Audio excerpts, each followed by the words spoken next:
ঢাকা বিশ্ববিদ্যালয় থেকে সন্ত্রাস মুক্ত করা যায়, যদি ঢাকা বিশ্ববিদ্যালয় থেকে টেন্ডারবাজ মুক্ত করা যায়, দুর্নীতি মুক্ত করা যায়, তাহলে পুরো বাংলাদেশকে চাঁদাবাজ, সন্ত্রাস, দুর্নীতিবাজ মুক্ত করা সম্ভব।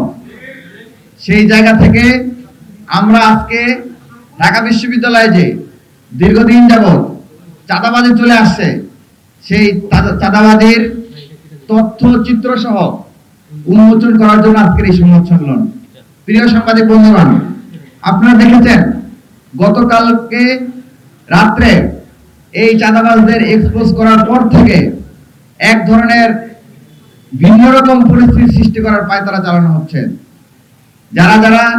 যাদের বিরুদ্ধে অভিযোগ, যে দলের বিরুদ্ধে অভিযোগ, যে দলের নেতাকর্মীদের বিরুদ্ধে অভিযোগ, তারা যদি দায়িত্বশীল হতেন তাহলে তারা দায়িত্ব নিয়ে যেটি করতেন যে তার দলে কেউ যদি চাঁদাবাজের সাথে যুক্ত থাকে তার বিচার করতেন, তাকে শোকজ করতেন, তাকে অব্যাহতি দিতেন।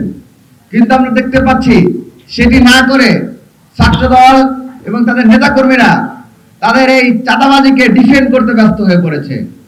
একই সাথে আমরা আজকে দেখলাম সকালবেলা তারা বিশ্ববিদ্যালয় প্রশাসনকে ঘেরাও করে তারা সেখানে একটি দাবি দাওয়া উত্থাপন করেছে।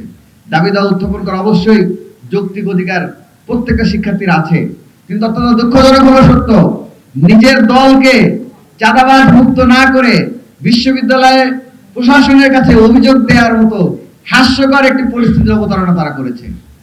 প্রিয় সাংবাদিক বন্ধুগণ, আমরা দেখতে পাচ্ছি গতকালকে থেকে যখন থেকে এই অভিযোগটি উত্থাপিত হয়েছে তারপর থেকে বেশ কিছু গুটি কয়েক এই চাঁদাবাজদের যারা সুবিধা পেয়েছে, এই সুবিধাভোগীরা বিভিন্নভাবে এই চাঁদাবাজের বয়ানকে এস্টাবলিশ করার চেষ্টা করছে এবং আমরা দেখতে পাচ্ছি তাদেরকে সহযোগিতা করেছে বেশ কিছু মিডিয়া।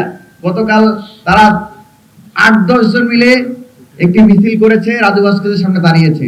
আমরা দেখতে পেলাম কোন মিডিয়া পোর্টাল, মিডিয়া হাউস থেকে শিরোনাম করা হয়েছে যে ঢাকা বিশ্ববিদ্যালয় উত্তাল, ডাকসুর বিরুদ্ধে শিক্ষার্থীদের ক্ষোভ, ঢাকা বিশ্ববিদ্যালয় উত্তাল।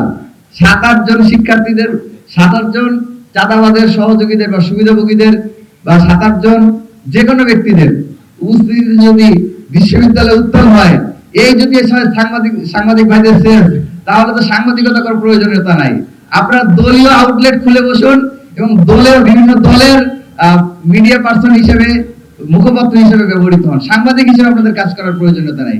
প্রিয় সাংবাদিক বন্ধুগণ, আমরা বারবার বলছি আমাদের স্বপ্ন, আমাদের আকাঙ্ক্ষা ২৪ পরবর্তী সময়ে ঢাকা বিশ্ববিদ্যালয় তো বটেই, বাংলাদেশের কোন স্থানে, কোন স্তরে কোন ধরনের চাঁদাবাজি, কোন ধরনের দুর্নীতি, কোন ধরনের টেন্ডারবাজির ঠিকানা ঢাকা বাংলাদেশে হবে না।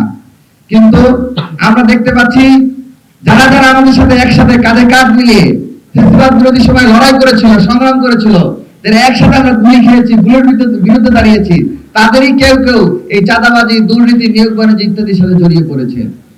আমরা আশা করছিলাম যে প্রত্যেকটা দল দায়িত্বশীল হবে এবং তাদের দলকে সংশোধন করবে, কিন্তু আমরা দেখতে পেলাম যে সংশোধন হওয়া তো দূরের কথা, পতিত ফ্যাসিবাদ যেই রাস্তা দেখিয়ে গিয়েছে পতন উন্মুখের ন্যায়, তারাও সেই রাস্তার দিকে ধাবিত হচ্ছে।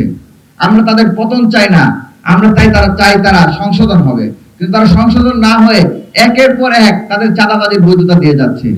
আমরা আশা করেছিলাম তারেক রহমান সাহেব দেশে আসার পরে তার দলের যে চাঁদাবাজ আছে, যারা চাঁদাবাজি করছে, দলের নাম ভাঙিয়ে তাদের বিরুদ্ধে ব্যবস্থা গ্রহণ করবে এবং তাদেরকে ছাড়াই করে দলটাকে একটি পবিত্র দলে পরিণত করবে।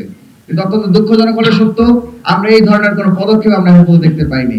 তারেক রহমান সাহেবকে আমরা আহ্বান জানাবো ডাকসুর পক্ষ থেকে, আপনি আপনার দলের চাঁদাবাজদেরকে সামলান। যদি আপনি সেটি সামলাতে ব্যর্থ হন, যদি আপনার দলের চাঁদাবাজদের বিরুদ্ধে আপনার কোনো পদক্ষেপ, বলিষ্ঠ পদক্ষেপ না থাকে, যদি দুর্নীতির বিরুদ্ধে আপনার কোনো পদক্ষেপ না থাকে, তাহলে সম্মিলিতভাবে ছাত্রলীগকে যেভাবে ছাত্র জনতা প্রতিহত করেছে, ঠিক একইভাবে আপনার বিরুদ্ধে ছাত্র জনতা প্রতিরোধ গড়ে তুলতে বাধ্য হবে। সংগ্রামী সহযোদ্ধা বন্ধুগণ, সাংবাদিক বন্ধুগণ,